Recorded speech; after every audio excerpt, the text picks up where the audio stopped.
भगवते वासुदेवाय नमः. श्रीमद भगवद्गीता अध्याय 4 ज्ञानकर्म संन्यास योग. आता आपण बघणार आहोत. मित्रांनो, हे व्हिडिओ मराठीमध्येच आहे. तुम्ही माझ्या चॅनलवरती जाऊन अध्याय पहिल्यापासून संपूर्ण व्हिडिओ ऐकू शकता. आजकाल या परिस्थितीत कामाच्या दिवसामध्ये, कामाच्या धडपडीमध्ये वाचायला वेळ मिळत नसेल तर मोबाईलद्वारे सुद्धा तुम्ही श्रीमद भगवद्गीता ही जशी आहे तशी पूर्ण स्वरूपामध्ये ऐकू शकता.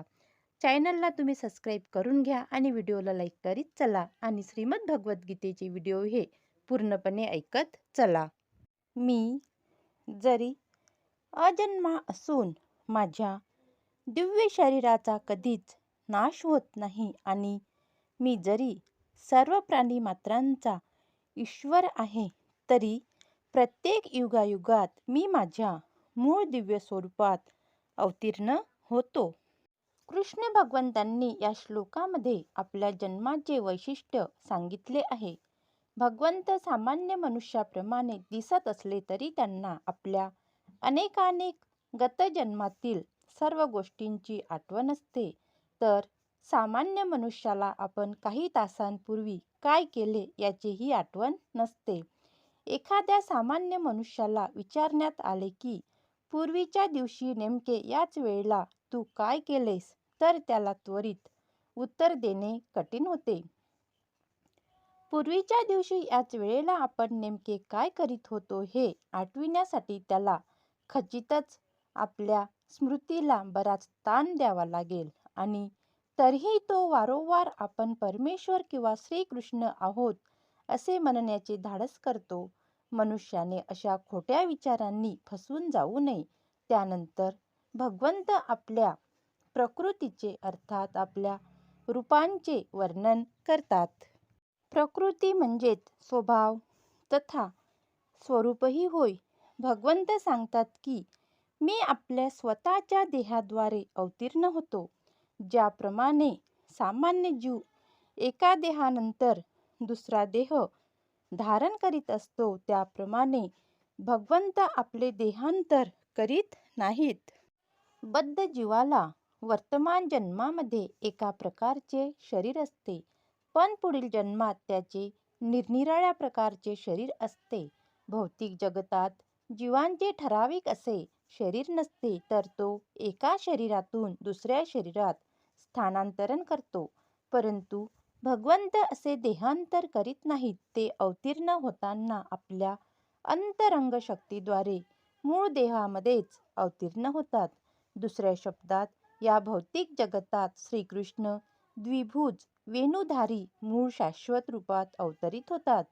ते भौतिक जगाने दूषित न होता आपल्या मूळ शाश्वत रूपातच अवतरित होतात. ते जरी आपल्या दिव्य देहाने अवतरित होत असले आणि पूर्ण ब्रह्मांडाचे स्वामी असले तरी ते एखाद्या साधारण जीवाप्रमाणे जन्म घेत असल्याचे दिसते. आणि जरी त्यांचे शरीर भौतिक शरीराप्रमाणे विनाशी नसले तरी भगवान श्रीकृष्ण बाल्यावस्थेतून कौमार्यावस्थेमध्ये आणि कौमार्यावस्थेमधून तारुण्यावस्थेमध्ये वाढत असल्याचे दिसून येते. मात्र आश्चर्य म्हणजे तारुण्यावस्थेपुढे त्यांची कधीच वाढ होत नाही. कुरुक्षेत्राच्या युद्धाच्या वेळी श्रीकृष्णांना घरी पुष्कळ नातवंडे होती आणि भौतिकदृष्ट्या त्यांचे बरेच वय झाले होते, तरीही ते 20 किंवा 25ल्या तरुणाप्रमाणे दिसत होते. आपल्याला श्रीकृष्णांचे वृद्धावस्थेतील चित्र कधीच आढळत नाही, कारण ते आपल्याप्रमाणे कधीच वृद्ध म्हातारे होत नाहीत. वास्तविकपणे भूत वर्तमान भविष्य या तिन्ही काळातील अखिल सृष्टीत भगवान पुराण पुरुष आहे. त्यांचे शरीर किंवा बुद्धी अधिकच विकृत होत नाही किंवा नाशही पावत नाही. म्हणून भगवंत भौतिक जगतात असले तरी ते स्पष्ट आहे की ते अजन्मा सच्चिदानंद आहेत आणि त्यांचे दिव्य शरीर बुद्धी कधीच विकार पावत नाही. वास्तविकपणे त्यांचा अविभार्य आणि तिरोभाव हा सूर्याचा उदय आपल्यासमोर होणारे गमन आणि आपल्या दृष्टीपासून होणाऱ्या अस्ताप्रमाणे आहे. सूर्य जसा उगवतो आणि सूर्य जसा डुबतो त्याप्रमाणे आहे. सूर्यदृष्टीआड झाल्यावर आपल्याला सूर्यास्त झाला असे वाटते आणि तो आपल्या डोळ्यासमोर आल्यावर आपल्याला तो क्षितिजावर असल्याचे वाटते. वास्तविकपणे सूर्य सदैव एकाच ठिकाणी स्थित असतो, पण आपल्या सदोष आणि अपूर्ण इंद्रियांमुळे आपण सूर्याच्या उदयाची आणि अस्ताची कल्पना करतो. भगवान श्रीकृष्णांचा आविर्भाव आणि तिरोभाव हा सामान्य जीवाहून पूर्णपणे भिन्न असल्याकारणाने हे सिद्ध होते की ते आपल्या अंतरंग शक्तीमुळे सच्चिदानंद आहेत आणि भौतिक प्रकृतीमुळे कधीच प्रभावित होत नाही. वेदही निश्चितपणे पुष्टी देतात की पुरुषोत्तम श्री भगवान अजन्मा असूनही अनेकविध रूपांमध्ये प्रकट होण्यासाठी अवतरित होतात. वैदिक परिशिष्ट साहित्यातही निश्चितपणे सांगण्यात आले आहे की वैदिक परिशिष्ट साहित्यातही निश्चितपणे सांगण्यात आले आहे की भगवंत जन्म घेताना दिसले तरी त्यांच्या स्थित्यंतर होत नाही. श्रीमद भागवतात वर्णिल्याप्रमाणे ते आपल्या मातेसमोर स्वयंपूर्ण चतुर्भुज नारायण म्हणून अवतरित होतात. भगवंताचे मूळ रूपात अवतीर्ण होणे म्हणजे त्यांची जीवांवरील कृपाच होय. यामुळे सर्व जीव निर्वेशवादी लोकांना चुकीने वाटणाऱ्या आणि मानसिक तर्कवितर्क किंवा कल्पनेवर आधारित रूपांचे ध्यान न करता भगवंताच्या मूळ रूपाचे ध्यान करू शकतात. विश्वकोश शब्दकोशानुसार माया किंवा आत्ममायया हा शब्द भगवंताच्या कृपेला उद्देशून संबोधण्यात आला आहे.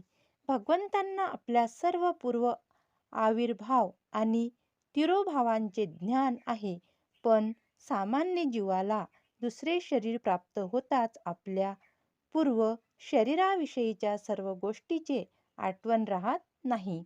भगवंत सर्व जीवांचे स्वामी आहेत, कारण ते या भूतलावर असतानाच आश्चर्यजनक आणि असामान्य लीला करतात. म्हणून भगवंत हेच परम सत्य आहेत आणि त्यांचे रूप आणि आत्मा किंवा त्यांचे गुण आणि शरीर यामध्ये काहीही असा भेद नाही. या ठिकाणी असा प्रश्न उद्भवू शकतो की भगवंत आविर्भूत आणि तिरोभूत का होतात याचे विवेचन पुढील श्लोकात करण्यात आले आहेत. यदा यदा हि धर्मस्य ग्लानी निर्भवती भारत अभ्युत्थानमधर्मस्य तदा तत्मान सृजाम्यहम्. तर मित्रांनो, या पुढील अध्याय आपण पुढच्या व्हिडिओमध्ये बघूया. ओम नमो भगवते वासुदेवाय नमः. मी तुम्हाला प्रत्येक व्हिडिओमध्ये सांगत असते की तुम्ही कमेंटमध्ये राधे राधे किंवा जय श्रीराम किंवा जय श्रीकृष्ण किंवा तुम्हाला व्हिडिओ कसा वाटला याची कमेंट करा. पण तुम्ही कोणीच कमेंट करत नाही आणि व्हिडिओ हा शेवटपर्यंत नक्की ऐकत चला. श्रीमद भगवद्गीता ही मनुष्याचे जीवन सुफल आणि संपूर्ण असे आहे. आयुष्य कसे बदलेल, जीवनात कसा फरक पडेल हे काही सांगता येत नाही. म्हणून तुम्ही श्रीमद भगवद्गीता हे व्हिडिओ नक्की ऐकत चला आणि चॅनलला सबस्क्राईब करा, व्हिडिओला लाईक करा आणि कमेंटमध्ये राधे राधे असे लिहत चला. ओम नमो भगवते वासुदेवाय नमः. जय श्रीराम, जय श्रीकृष्ण. राधे राधे.